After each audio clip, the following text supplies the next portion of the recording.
Assalamualaikum warahmatullahi wabarakatuh. Perkenalkan, nama saya Muhammad Muflihul Anam, NIM 2199061. Di sini saya akan menjelaskan materi tentang qiyas sebagai dalil dan hukum syara guna untuk memenuhi tugas ulangan akhir semester mata kuliah Ushul Fiqih kelas D. Yang pertama, pengertian qiyas. Qiyas menurut bahasa berasal dari kata qa'asa yaqisu qiyasan. Makna qiyas secara sederhana adalah pengukuran. Sedangkan menurut etimologi, qiyas berarti mengukur suatu atas sesuatu yang lain dan kemudian menyamakan antara keduanya.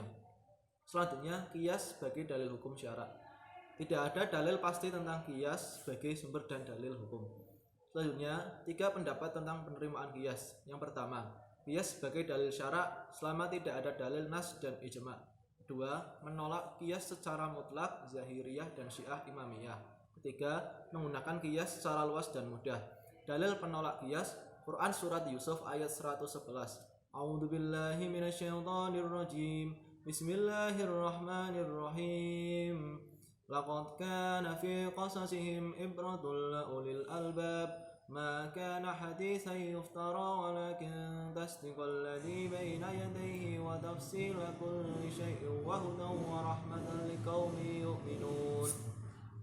Artinya, sesungguhnya pada kisah-kisah mereka itu terdapat pengajaran bagi orang-orang yang mempunyai akal. Al-Quran itu bukanlah cerita yang dibuat-buat, akan tetapi membenarkan kitab-kitab yang sebelumnya dan menjelaskan segala sesuatu sebagai petunjuk dan rahmat bagi kaum yang beriman. Selanjutnya, dalil penerima qiyas, Quran surat An-Nisa ayat 59. A'udzubillahi minasyaitonirrajim. Bismillahirrahmanirrahim.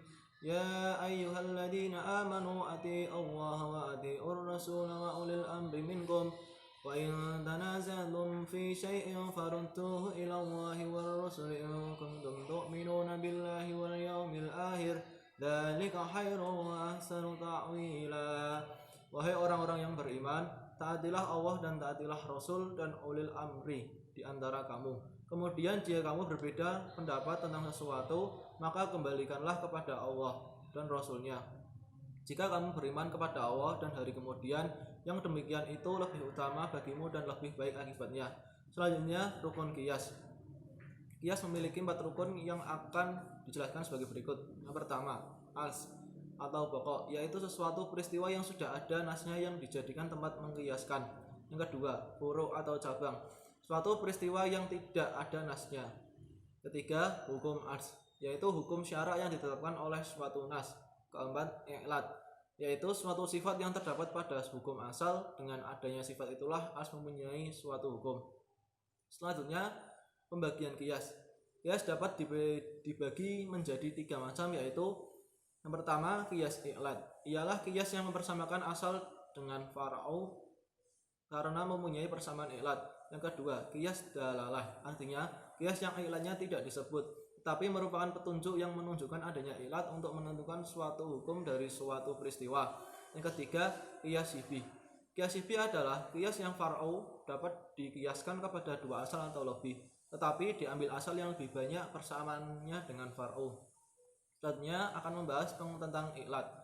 Yang pertama, pengertian i'lad. I'lad adalah suatu sifat yang terdapat pada suatu hukum dan menentukan keberadaan tersebut. Yang kedua, fungsi i'lad. Yang pertama, penyebab atau penetap al-mutsbitan. Kedua, penolak al-dafi'ah. Ketiga, pencabut al-rafi'ah. Keempat, penolak dan pencabut al-dafi'ah dan al-rafi'ah. Selanjutnya, syarat i'lad. Yang pertama, mengandung hikmah yang mendorong pelaksanaan suatu hukum dan dapat dijadikan sebagai kaitan hukum. Kedua, sifat yang jelas atau zahir dan dapat disaksikan. Ketiga, kesesuaian dan kelayaan munasabah wa mula'amah antara hukum dan i'lad.